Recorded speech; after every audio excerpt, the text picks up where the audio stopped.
Hi, I'm Hillary Hauser, and I oversee MRA's Affirmative Action and Total Reward Services. And I'm here with Stacy Stanzlowski of Viking Electric, and today we're going to be talking a little bit about the journey that Viking Electric has been taking in the diversity, equity, and inclusion space. So thank you, Stacy, for being here. Yeah, it's an honor. I appreciate the invitation to share what we have going on at Viking Electric. You've been president for a couple of years now, right? Yeah, almost 4 years. I started leading the organization in the role of president in July of 2017. I have 20 years with the organization and an opportunity to learn and lead in a lot of different departments and areas within the organization, and certainly humbled and honored to have the role I do today. So tell us a little bit more. I think most of us have probably heard of Viking Electric since you're in our state area. Yeah, Viking Electric, we're an electrical distributor focusing on our services and logistical solutions for our customers. We operate out of 24 branches throughout Minnesota, Wisconsin, and also now in Chicago. Okay. We are a part of the Sonepar Group, which is a privately held global organization, the market leader in B2B electrical distribution. So I'm sure it's been pretty busy for all of you with this boom in building and remodeling. Yeah, it's a crazy time. Everybody hears about the supply chain issues, and that's impacting us as well. And always busy. You and I actually had a chance to connect a little bit before this, just so I could learn more about what's happening in your world, and as you go down the path of DEI, so we'll just say DEI to make it short. Tell us how you got started, or what kind of put you on your path into the journey. Just really started the journey in a very intentional, deliberate way at the end of 2020. Certainly it isn't a new challenge or a new issue, but one that I have committed to differently, I guess, as the leader at Viking Electric, and as a part of my personal journey, specifically last summer, living in Minneapolis and the murder of George Floyd, and I started to self-reflect in a different way and was searching opportunities to make a change, to be different, to do different things, and realized as a leader of an organization of over 700 associates, that is my opportunity. And so really committed to being very intentional and deliberate on a DEI journey at Viking Electric in a new way. So tell us a little bit about the first step that you took after you realized this was something that you felt was really important for the organization. How did you go about engaging others and kind of bringing them along? Yeah, great question. The first person that I reached out to is my VP of HR, and we had several conversations about what we can and should do differently within the organization. And we had experience with MRA previously supporting us, and so that's who we reached out to. I knew that I wanted to start with my executive leadership team, myself and 7 others, and we as a team hadn't had intentional, deliberate conversations about what and why DEI within our organization, and so that's where I wanted to start. I knew that I couldn't facilitate those conversations. We had maybe a few discussions, and I needed to be a participant and a listener and not a facilitator, and certainly that isn't my forte in facilitating DE&I conversations. So reached out to MRA and worked with Michelle Hyde, who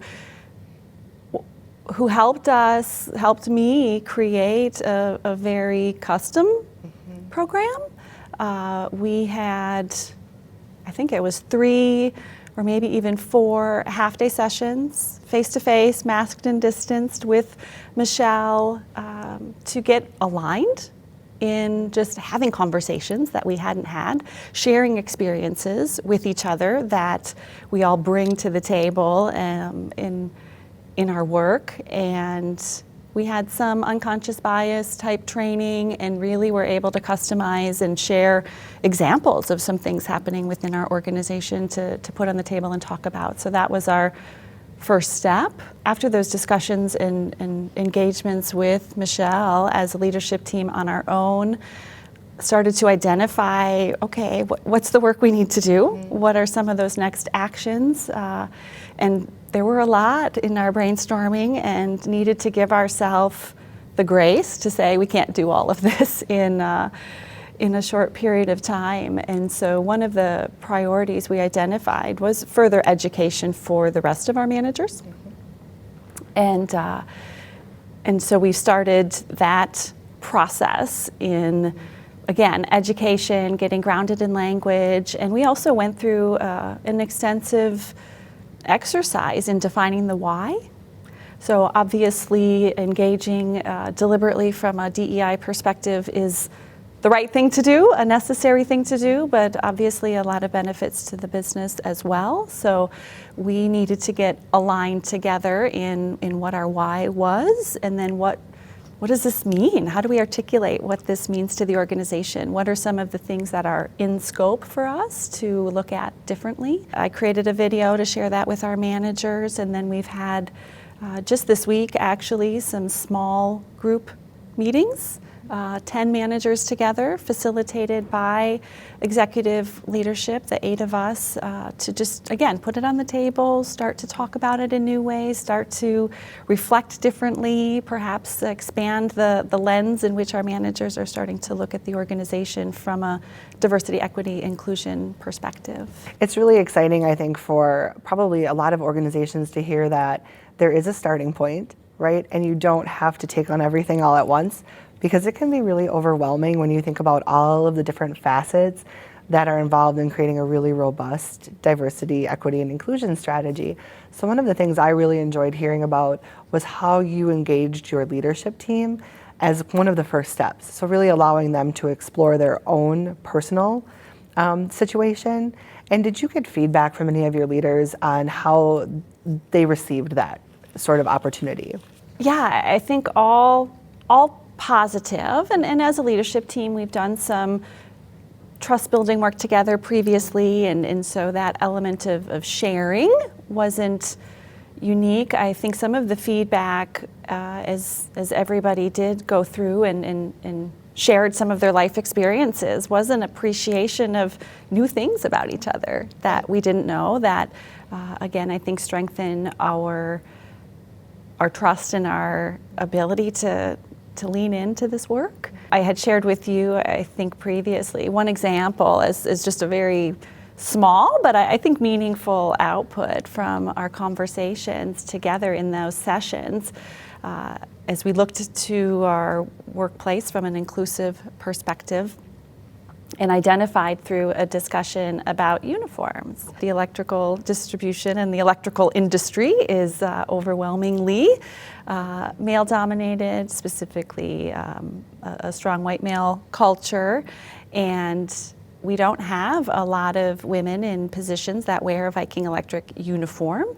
And we just recently changed our logo and went through an extensive process to identify new uniforms. We had only male-sized uniforms available, and asked the women who were wearing uniforms as we were going through that process, are you okay with men's uniforms, or do you want something different? And it probably isn't a surprise that many of them, or most all of them, said, no, I prefer a men's size, and for me, whether they did or didn't, I would appreciate the challenge in maybe identifying yourself again as being different and needing something different than everybody else. And yet, what a simple change we can make. Maybe the next woman that joins our organization doesn't want to wear a men's size, isn't comfortable in that. So we now have women's sizes in stock, if you will, and actually, previously, we didn't even have the option to order a women's size for our managers ordering uniforms. So something small, but necessary to really help build an inclusive culture where people can feel like they belong. And so one example. Right from day one, right? So Exactly. You walk in and you get, what's your uniform size? What do we need to get for you? And you can actually offer women's sizing. Yeah. So right away they're feeling like, hey, this is the right place for me. I will be valued and I will feel respected along this. My You're right. difference is noticed. There is a Right, difference, and, right. and it's accepted. And it matters, but in yeah. a positive way. Hope so. Yeah, Yeah. that's the goal. And so, along with kind of that little incremental change that does seem small, but I think the ripple effects of that will probably be seen in the next several months as you recruit new people and have people ordering uniforms. What other things have you decided that might be good next steps in your kind of process of building this workspace? Beyond the education of managers and need to take some of that education to our associates as well, and we'll continue that. One of the areas that we've talked about is our job descriptions and job qualifications, and some of them are dated, and what we have stated as an expectation in terms of how much you have to be able to lift to work in our warehouse, it's not needed anymore. It isn't reality, and those can be items on a job description and qualifications that exclude people. And so that is something that has come to the forefront of a need to continue to evaluate and opportunities there. Certainly from a recruiting standpoint, evaluating where we recruit from and paying attention to that in a new deliberate way as we want to diversify and make our workplace more inclusive. So one of the things we hear is it's tough to find talent right now, and the expectation is that that will continue for the next couple of years. So the work that you're doing on the job descriptions will probably be really helpful to recruit those pools of talent that you hadn't done before. And lifting requirements or restrictions is one of those ways that you don't always think about it, but taking a 60-pound lifting requirement and dropping it to 10 or none can really open up the opportunity for individuals with disabilities or women or other individuals to apply. So that's Absolutely. Exciting too. Absolutely, yeah. And our why of this work and this journey is absolutely to attract a more diverse population that mirrors the communities that we live in. A lot of research regarding the diversity of thought in organizations, better business results, better decisions, innovation, creativity, and I certainly subscribe to all of that. And then the need for the inclusivity to retain that talent, and statistics regarding job seekers and the high percentage that are seeking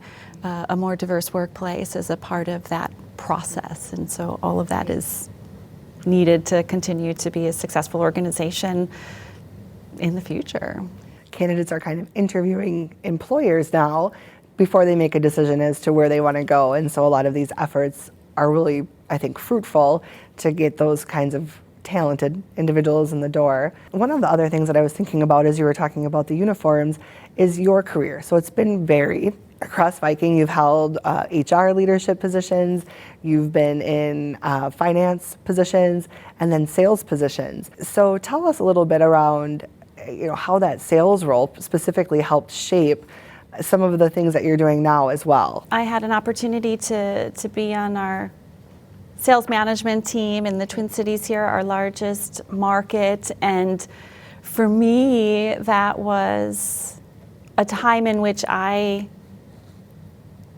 learned more about and was impacted more on gender in the workplace. Obviously, as a woman in our male-dominated industry, that's my lived experience from a diversity standpoint is gender, and it was different as engaging with customers, customer entertainment, and often being the only woman on that out-of-town trip and some of those different dynamics. So a great growth opportunity for me to see things differently, and that certainly is an area of our organization that we have a huge opportunity to diversify in a lot of different areas. And I think one of the things that I've learned through a lot of the work, again, with MRA, as we talk about diversity, obviously we've got the internal dimension of race, age, gender, sexual orientation, ability, a lot of those protected classes. But diversity is so much more in all of the different layers. And so trying to, understand as we talk about diversity, how can we be inclusive and where everybody feels that they can fit into some of that effort as well. So one of the things that you mentioned is the Women's Employee Resource Group that you're looking to kind of build out and stand up. Can you tell us a little bit more? I think a lot of organizations we work with maybe are in that early stage of developing an employee resource group or business resource group, and they might find some valuable insight into what you're facing right now. We too are in that infancy of creating some employee resource groups, or a employee resource group at Viking Electric. Our parent company, Sonepar, has started that effort in a couple different ways, so it's been great to see some of that work being done and not having to reinvent the wheel. And for me, employee resource groups absolutely need to be employee-led. It isn't for Stacy Stanislavski, female leader, to say we will have a female ERG. And so fortunately for us, there are two passionate women in the organization that are working to create and set up an ERG. Obviously, it has to be supported by leadership, and I'm excited to support and have been supporting that effort. The approach that our team is taking is to connect with, in this case, other women in the organization to understand what are the needs, what should our focus be, so that we can articulate and define really the role of the female-focused ERG within our organization. And certainly, how do we make sure we're not excluding all of the men, the majority of our overwhelming majority of the population within our organization, aware of challenges in starting ERGs, that people are hesitant to participate, in this case women, because they don't know what their male colleagues might think of it. And so finding that balance of obviously the support of women in the organization can't just come from women, it has to come from our whole organization. And yet at the same time, I think there are needs and opportunities for women to engage together without a male manager at the table to feel comfortable in sharing their experience or opportunities to do better. So the team's working through that, and excited to launch something later this year and support our organization in new ways. So a couple of the takeaways that I have just from hearing about your steps that you've taken, and we know that you have a lot of future things planned, but is to just sit back and listen and put a plan in place where people's voices can be heard. So I think that was one area that really resonated for me, is you can't just force people along the journey. So a lot of times it does require some of the basic foundational steps of getting people comfortable even with terminology, or comfortable sharing their own personal experiences, which not everybody is. So that's really kind of helpful, I think, for our organizations to take away, as you can make really small incremental steps, but they add up to a really, really great outcome. Yeah. And since I have you here, I have to ask, I feel like it's the $1 million question. We get asked this a lot.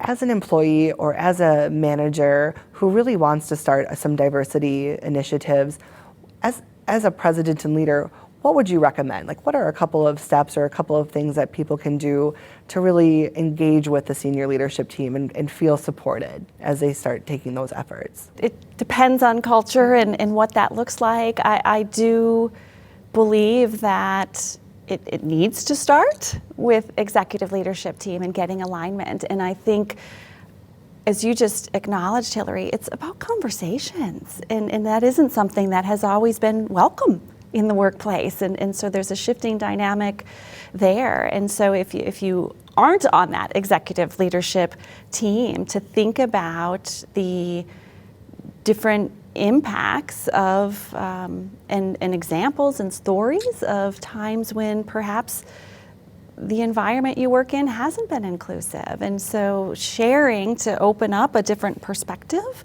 hopefully there is that willingness to listen.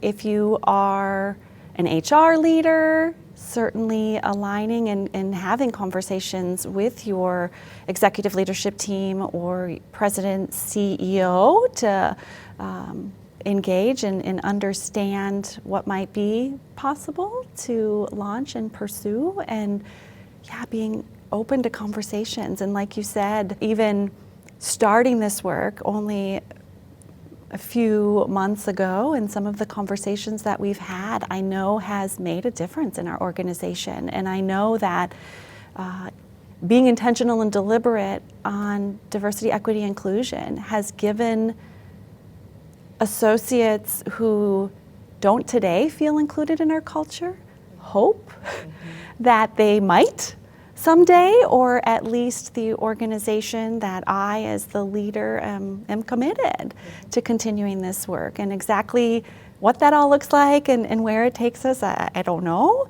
But with that commitment and just even the start of conversations has been really meaningful. So talk and share. I think that's really great advice, and hopefully others will take that and run with it. It's about language, it's about making people comfortable, and it's just about allowing experiences to be shared as you work through things. So yeah, and listening, and you know, right now as I think about education within our organization, it is just about growth and awareness and sharing lived experiences and sharing different perspectives that you can't and won't have if you aren't exposed to it and have an opportunity to perhaps change your lens and how you're looking at things. So really important, and it's hard work. It probably wasn't all that long ago in a lot of organizations, and maybe still is today. The notion that you leave your personality and your personal life at the door, you come in, you do your job, and then you pick it up on your way out. And we have to move beyond that, because as we talk about talent, people don't want to work in that environment. And so it's challenging because everybody is somewhere different and has different experiences, and yet you can make a huge difference in just starting the conversation, I think. Well, Stacey, thank you so much for being here and for sharing your story. I think we will be excited to hear about your next steps, and we'll hopefully follow you on the path and keep in touch and learn more about the efforts that you're taking at Viking Electric. Yeah, I appreciate the opportunity to share. You know, I had indicated when I was asked to be a spotlight that it didn't feel very comfortable, because I didn't think we'd done very much, and yet in retrospect, just getting started has been huge. So I encourage anybody out there looking to figure out what that next step is. Take a step, commit. It's important work, and thanks for letting me share. Thank you again.